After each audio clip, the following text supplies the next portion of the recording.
RBI ने अपना digital coin launch कर दिया है, जिसको हम सुनते आ रहे थे पिछले 3 साल से कि आरबीआई का नया टोकन आने वाला है, आरबीआई का नया टोकन आने वाला है।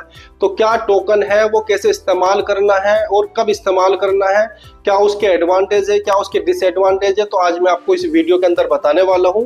तो वीडियो में लास्ट तक बने रहे। सबसे पहले आरबीआई का डिजिटल कॉइन आ रहा है, तो डिजिटल से समझ जाओ कि वो डिजिटल रहेगा, वो आपके हाथ में नहीं आएगा, ठीक है। दूसरी बात, जो डिजिटल कॉइन रहेगा, आपको पता है कि जो अगर आप क्रिप्टो में काम करते हो तो आपको पता है कि जो क्रिप्टो चलती है वो ब्लॉकचेन पे चलती है और वो उसका अपना एक खुद का वॉलेट होता है, ठीक है ना। वो वॉलेट के माध्यम से हम किसी को लेन देन करते हैं।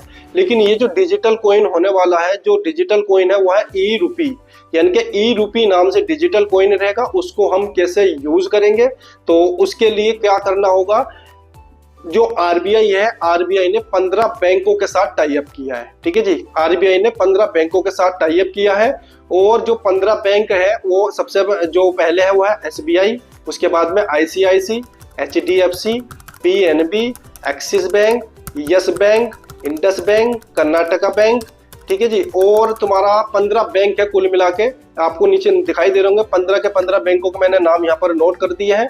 आप ये जो 15 बैंक होंगे इनके अपना खुद का वॉलेट होगा, ठीक है जी, अपना खुद का वॉलेट होगा इन 15 बैंक का।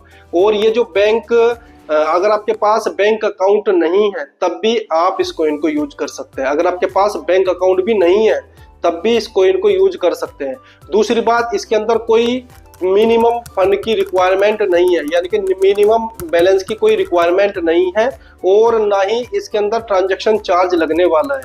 यानी कि अगर आप किसी को ट्रांसफर करते हो तो तब भी इसके अंदर कोई ट्रांजैक्शन चार्ज नहीं लगेगा। ये जो फॉर एग्जांपल मैं वॉलेट चलाता हूँ ई रूपी का और जिस दुकानदार को मैं ट्रांसफर करूंगा उसके पास नहीं है, तो क्या मैं उसको ट्रांसफर कर सकता हूँ? नहीं कर सकते हैं। जब तक उसके पास कोई सा वॉलेट नहीं होगा बैंक का तब तक आप उसको ट्रांसफर नहीं कर सकते, ठीक है। दूसरी बात, इसके अंदर जो कॉइन होने वाला है, जो करेंसी होने वाली है वो रहेगी मिनिमम, एक तो रहेगी उसके अंदर 50 पैसे की और मैक्सिमम रहेगी उसके अंदर 2000 की, यानी कि 50 पैसे की भी करेंसी रहेगी और 2000 की भी करेंसी रहेगी। बीच में 2 रुपए की भी रहेगी, 5 की भी रहेगी, 10 की भी रहेगी, 20 की भी रहेगी, यानी कि इस तरीके से उसके अंदर करेंसी देखने को मिलेगी। फॉर एग्जाम्पल, जैसे हम आज के टाइम में गूगल पे, फोन पे, पेटीएम चलाते हैं, लेकिन उसके अंदर हमें क्या है, हमें एक नंबर डालना पड़ता है कि भाई मुझे 1000 ट्रांसफर करने, मैंने 1000 लिखा वो ट्रांसफर हो गया। लेकिन ये थोड़ा सा अलग हटके, इसमें क्या है, इसके अंदर 2 चीजें मिलेगी। एक तो कॉइन का सेक्शन आपको अलग मिलेगा, एक सेक्शन आपको अलग मिलेगा उसका तुम्हारा रुपयों का, ठीक है जी, कि भाई ये तुम्हारा 50 पैसे का नोट है, ये तुम्हारा 1 रुपए का नोट है, ये 5 रुपए का नोट है, आप ये बताओ किस तरीके से आप देना चाह रहे हो। हालांकि दोनों का तरीका एक ही है, लेकिन उसके अंदर 100 कर जाएगा। फॉर एग्जांपल, मुझे किसी को 500 रुपए ट्रांसफर करने हैं तो मुझे 100 के 500 के इस तरीके से चलते रहेंगे, ठीक है जी, कि आपने 500 रुपए आपने ट्रांसफर कर दी है। जैसे आप रियल लाइफ में किसी को देते हो ना, बिल्कुल सेम ऐसा ही फील यहाँ पर करने वाले हो। दूसरी बात, आपको पता है कि बैंक अकाउंट की तो इसके अंदर जरूरत नहीं है और मेन चीज जो है ये आरबीआई से ऑथोराइज है, ठीक है जी, सेफ एंड सिक्योर है, गवर्नमेंट की तरफ से इसको अप्रूवल मिला हुआ है, तो इसलिए आप इस कॉइन को यूज करेंगे। अभी तो फिलहाल कभी तो आपके पास नहीं है, लेकिन आने वाला समय जो होगा वो इसी का होगा। जैसे 2016 के अंदर यूपीआई आया था, यूपीआई जैसे मार्केट के अंदर आया तो ज्यादातर लोगों ने इसको एक्सेप्ट ही नहीं किया कि पता नहीं क्या चीज है, कैसे इस्तेमाल होगा, पता नहीं यार ये हमारे अकाउंट से पैसे ना काट ले। लेकिन जब धीरे धीरे लोगों को पता चलता गया, उसके बाद में लॉकडाउन लग गया, लॉकडाउन में ज्यादातर लोगों ने इसको यूज करा, मैक्सिमम लोगों ने, तो उनको पता चला कि हाँ, फोन पे, गूगल पे, पेटीएम से हम किसी को दूसरे अकाउंट पे, अपने अकाउंट से दूसरे अकाउंट के अंदर फंड ट्रांसफर कर सकते हो। और आज आपको पता है कि दुनिया यानी कि इंडिया के हर कोने कोने में आपको यूपीआई मिल जाएगी। ऐसे ही अभी इसकी शुरुआत है, लेकिन आने वाले समय के अंदर आपको भी यूज करना पड़ेगा। हो सकता है कि जो आप हाथ में करेंसी लेते हो 500 का, 1000 का, ये आप कम इस्तेमाल करो, आप डिजिटल कॉइन का ज्यादा इस्तेमाल करो।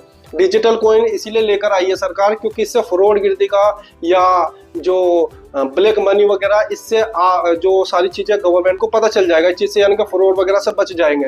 तो ये चीजें यहाँ पर होने वाली है। मिनिमम बैलेंस की कोई रिक्वायरमेंट नहीं है, कोई ट्रांजैक्शन नहीं होगी, ठीक है जी। और अगर आपका वॉलेट खो जाता है, यानी कि आपका मोबाइल खो जाता है, तो फिर आप उसको कैसे रिकवर करोगे? तो जैसे आप और वॉलेट को रिकवर करते हो, फॉर एग्जांपल जैसे ट्रस्ट वॉलेट हो गया, क्रिप्टो की अगर मैं बात करूं, मेटामास्क हो गया, जैसे हम उनको रिकवर कर सकते हो सकता है इसके अंदर भी एक्स्ट्रा ऑप्शन मिले, लेकिन ये बताया कि अगर आपका खो जाएगा तो आप उसको रिकवर भी कर सकते हैं। तो ये बहुत सारी चीजें इसके अंदर आने वाली है। मेन चीज क्या है इसके अंदर, मेन चीज दोस्तों यह है कि बिना बिना इंटरनेट के भी आप इसको यूज कर सकते हैं। यानी कि अगर आपके पास इंटरनेट नहीं है, आप किसी गांव में है या आप किसी जंगल में हो, ठीक है ना, जहां पर बिल्कुल भी नेटवर्क नहीं आ रहा, तो आप बिना नेटवर्क के भी इसको किसी को ट्रांसफर कर सकते हो। ये सबसे प्लस पॉइंट है, क्योंकि इस हिसाब से ये लग रहा कि इंडिया के हर कोने में ये चला जाएगा। क्योंकि इंडिया के अंदर कुछ गांव ऐसे हैं जहां पर बिल्कुल भी इंटरनेट नहीं है, तो वहां पर भी ये यूज होने वाला है, ये वाला कॉइन, ठीक है ना, डिजिटल कॉइन जो होगा। तो उम्मीद है दोस्तों सारी इन्फॉर्मेशन आपको समझ में आ गई होगी। अगर फिर भी कुछ चीज रह रही है, ठीक है, आपको कोई समझ में नहीं आया तो कमेंट बॉक्स में बता सकते हैं। वीडियो कैसी लगी वो भी बता सकते हैं, और ज्यादा से ज्यादा इस वीडियो को शेयर कर सकते हैं, ताकि सभी को इसकी प्रॉपर सारी अपडेट्स मिल जाए कि जो हमारा आरबीआई का ये जो ई-रुपीज जो है आने वाला है, वो कैसे हम उसको यूज करेंगे। तो उम्मीद है वीडियो अच्छी लगी होगी, और चैनल को सब्सक्राइब करना बिल्कुल ना